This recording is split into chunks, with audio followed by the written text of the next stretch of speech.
Now, this is the third in a series of 4 reflections on progress. The first was about the ancient idea that a supreme God maintains the universe with a long-term design. So then progress is about achieving the purposes for which we have been designed to live at our best. It's a positive claim. The second, last week, was about the ideas of progress most common today, economic growth and new technology. And we ended up with some rather negative observations, particularly in the discussions. New technologies and wealth can help in some ways, but when we treat them as what progress is all about, we often make things worse for ourselves. Today, I'm going to push it a bit further. It isn't just that wealth and technology don't always produce progress, as long as we treat progress as a matter of us getting what we want. As long as we think we can work it all out for ourselves, everything we work towards is limited by our imaginations. And that was the point of that Bible reading. Job has been asking why God is treating him so unjustly. God doesn't answer the question. Instead, God asks Job why he should presume to know the answers. The world is incomparably more complex than Job knows.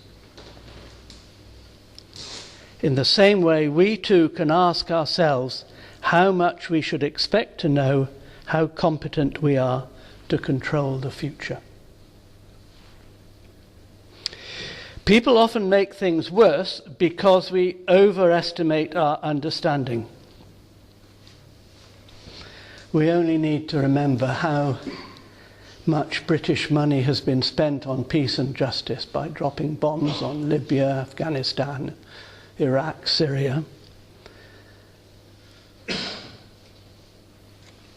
Well, that's a nice cheerful start, isn't it? To illustrate this point, I'm going to describe some 19th century theories of progress. The point about the 19th century was, firstly, it was the time when progress was the dominant idea of European society. And secondly, it was a time when progress was systematically secularized. They took God out of it, and some people replaced God with a kind of vague sense of providence guiding humanity. But others thought there was a scientific law of progress which makes progress inevitable. And I put a couple of quotes on your handout. I'll just quote, I won't read them all out, but I'll just quote some of them. Right, German Fichte, writing in 1800, "The perfect formation of our globe has yet to be accomplished. This dominion of man over nature," right, "shall gradually be extended until at length no further expenditure of mechanical labour shall be necessary than what the human body requires for its development, cultivation and health, and this labour shall cease to be a burden." Sounds pretty good, doesn't it? Herbert Spencer, 1865. "Progress is not an accident but a necessity. The modifications mankind have undergone and are still undergoing result from a law underlying the whole organic creation, provided the human race continues and the constitution of things remains the same, those modifications must end in completeness. As surely as there is any meaning in such terms as habit, custom, practice, so surely must the human faculties be moulded into complete fitness for the social state. So surely must evil and immorality disappear, so surely must man become perfect. And as it's a law, there's nothing we can do about it. It's bound to happen. That was 1865, so by now all the men must be perfect.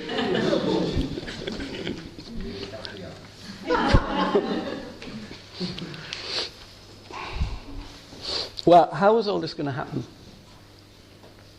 Not only by wealth and technology. In those days, there were other methods too. One was education. Right, today we think of schools and universities differently, but in the 19th century, governments saw them mainly about the progress of society. If children were left with their parents, they would grow up no better than their parents. If the state took over their education, they could be trained to produce a better society. Now, I don't know much about this, but I believe that in the early days of communist Russia, there were programs to actually systematically take children away from their parents. Does anybody know about this? Mm-hmm. Yeah, right. Be a more scientific upbringing. Another method was punishment. Deterrence became the aim of punishment in the 19th century. If a really nasty punishment doesn't deter people from committing the crimes, make the punishment even nastier. The idea of progress by eliminating crime led to the cruelest punishments in our history. Over 200 offences carried the death penalty. Lots of people were shipped off to Australia for lesser crimes. Many of those criminals had stolen food because they were starving. The most popular of all the 19th century theories of progress was racism. By means of evolution, we have progressed further than other races. Inevitable progress means white Europeans are destined to take over the whole world. So, when we invade other countries and kill off their populations, we're speeding up progress. This is what made the British Empire seem so glorious at the end of the 19th century. Today we call it genocide. Then they called it progress. Here's a quotation from a British politician in 1937, a bit later. I do not admit that a great wrong has been done to the Red Indians of America or the black people of Australia by the fact that a stronger race, a higher grade race, has come in and taken its place. 1937. Anybody guess which British politician that was? Churchill. It was Churchill.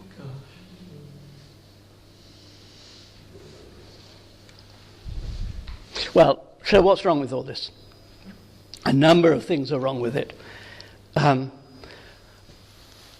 just want to focus now on the loss of destination.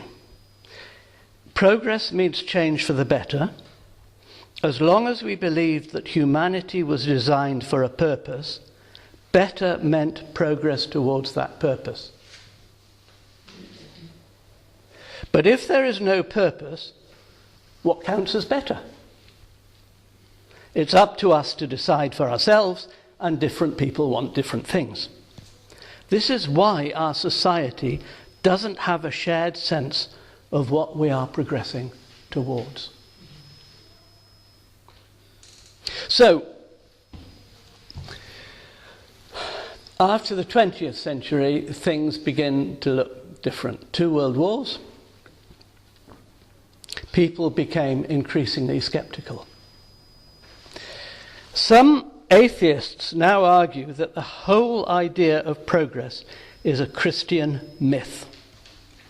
And I put on the handout some quotations from John Gray's best-selling book, Straw Dogs. Has anybody come across it? Published just a few years ago.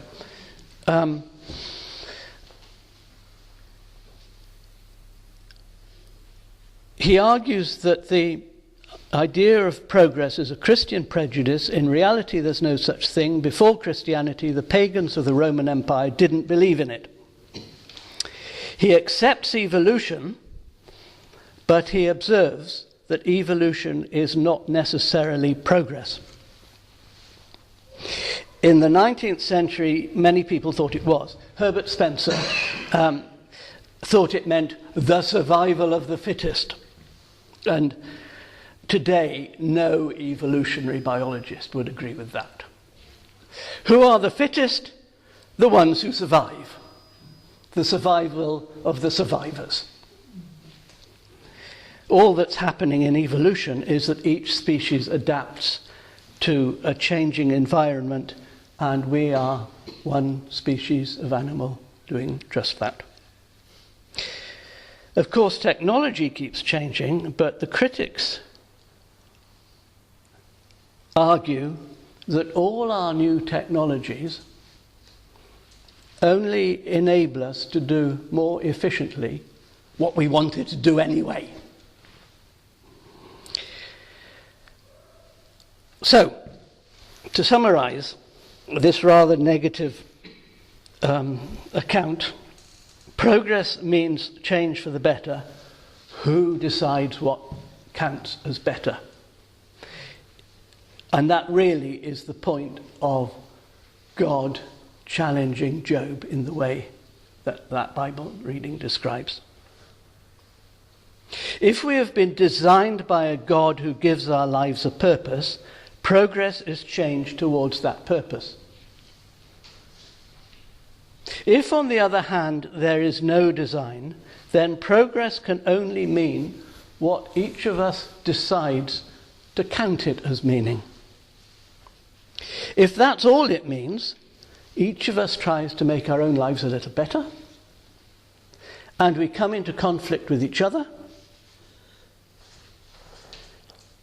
because other people want to make their lives a bit better in ways that conflict with us. Well, perhaps John Gray and the atheist critics, it could be, they could be right, that could be, that is all we can hope for. Progress for one person for a while at the expense of somebody else. But if that's true, it's a pretty gloomy outlook. The alternative is that there is, to believe that there is some kind of design, that our lives have been designed by an agent greater than us, who knows better than us how we can live our lives at the best, and makes it possible. So that is what I described 2 weeks ago, and next week we'll return to it to look at it more closely and see how Christian theologians have offered more positive accounts of progress, ones which, in my view, will survive the criticisms that are being levelled at it today. But now, it's up to you to say what you think, and I'm going to hand over to Miranda now.